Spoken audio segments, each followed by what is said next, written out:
Okay, today I would like to talk about how to communicate with your guardian angel, as indicated in the Paul Solomon readings. I just happened to be reading through some Paul Solomon readings today and thought this might be helpful to some people. So this is from Paul Solomon reading 95:25. If you can read that. Probably not. Whatever. From April 24th, 1992, and one of the questions in this reading had to do with, well, it was specifically question 4. I want to know how to speak to my guardian angel and when and where I will reincarnate. Well, I guess we won't get to the reincarnation part, but so the guardian angel thing. He says, well, yes, now, the speaking with the guardian angel is not all that difficult.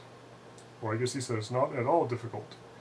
We would, however, because of the tendency of the mind to wander when talking is being done within the mind and not aloud, your most effective form will be a written form, or a letter, as it were, on a daily basis, and at the same time each day, to the extent that it is possible, addressing the note to both guardian and guiding angel, guardian and guide of the angelic kingdom.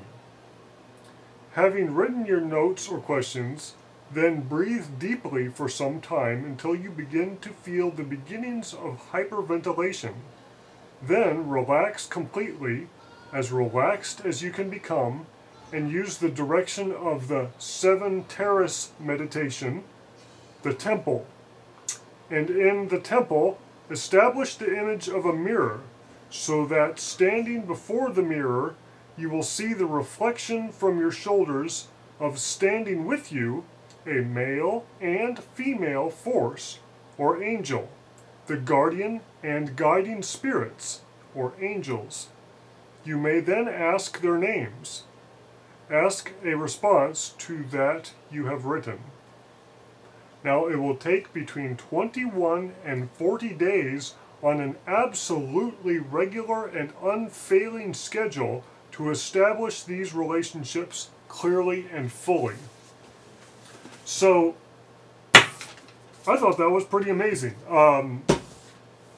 The 7 terrace meditation is basically a really key core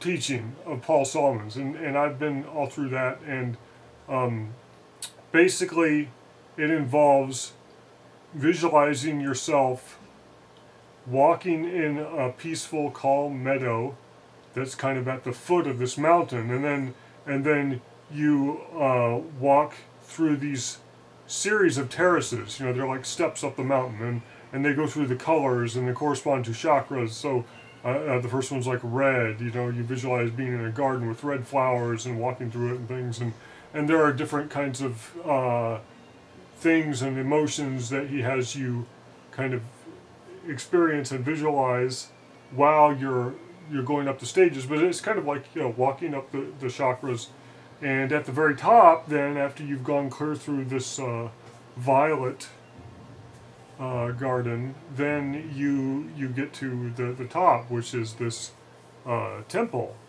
and it's just a temple to your higher self, basically, or a place where you meet your higher self, or whatever, and or meet God, or however you want to look at it. And in this temple, he has like there's lots of things he does with it, kinds of visualizations you do with it.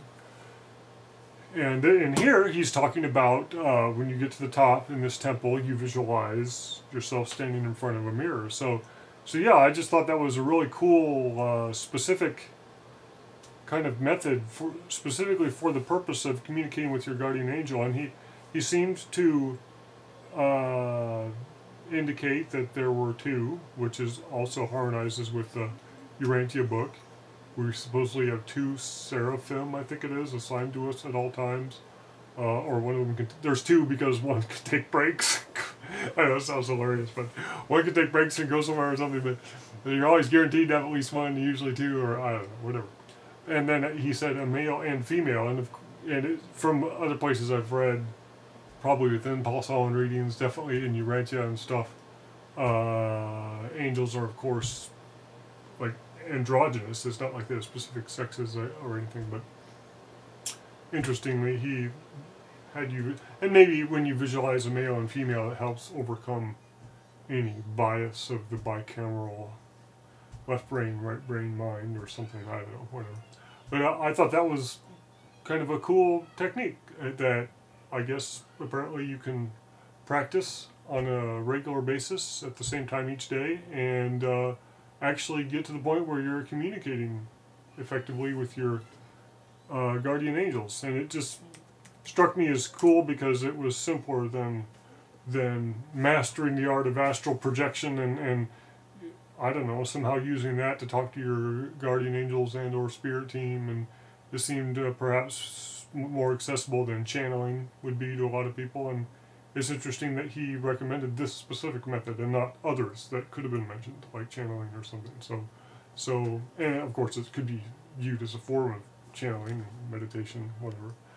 But yeah, so I just thought I would share that with you, and hopefully some of you will find it helpful.